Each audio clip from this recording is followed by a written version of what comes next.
Le Bénin porte 4 grands axes au cours de ces négociations.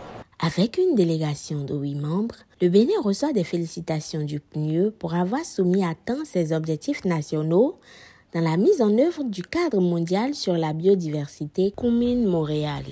Cette délégation sur place s'est engagée dans des discussions sur les négociations que porte le Bénin. La création d'institutions de financement dédiées à la mise en œuvre du Kunming-Montréal.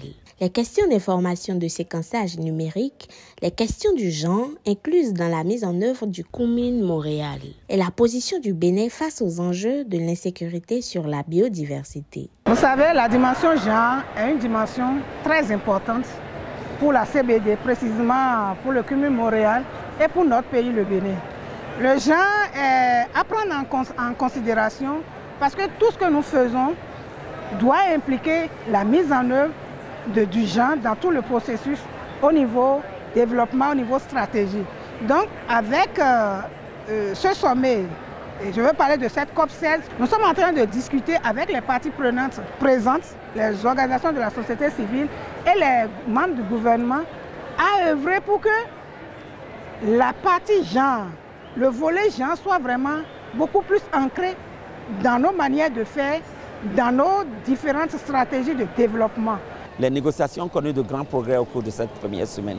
L'autre côté, dans le monde de la question de transfert de compétences, là aussi, nous avons connu de grandes avancées et un certain nombre d'outils seront mis à la disposition des pays en développement pour leur permettre d'aller vraiment de l'avant. L'autre sujet, la mise en œuvre du cadre mondial. Vous savez qu'on attendait les indicateurs pour finaliser le document de la SPAN-B des pays.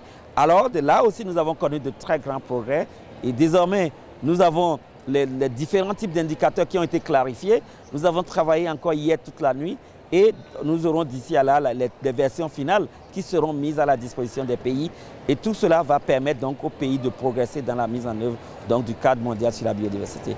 Le Bénin n'a pas manqué de porter sa voix sur l'intégration d'un certain groupe d'organismes qui est mis de côté dans la mise en œuvre du Kunming-Montréal. Il s'agit des micro-organismes, des champignons qui, selon Nourou Yourou, présentent des fonctions variables et une diversité assez impressionnante en termes de biodiversité. Nous notons une adhésion de plus en plus forte à notre plaidoyer, à notre appel. Parce que quand vous circulez un peu partout sur tous les stands que vous allez voir que les images de plantes, que les images des animaux, mais les micro-organismes ne sont pas mis en évidence.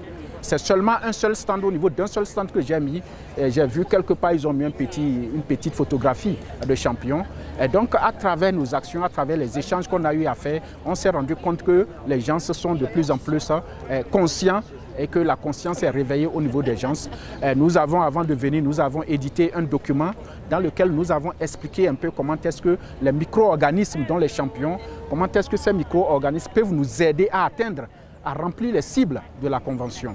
Et donc, c'est un document qu'on a édité sur environ 500 exemplaires. 500, je pense, si je vais être très précis, 565 exemplaires. Et en 2 jours, ces documents ont été épuisés. Bien qu'aucun accord financier n'ait encore été validé, des avancées ont été réalisées dans le domaine des ressources génétiques, de l'implication des communautés indigènes dans les processus de décision et dans la préservation de la biodiversité marine à cette 16e COP sur la biodiversité. C'est l'Arménie qui reçoit la COP 17 en 2026.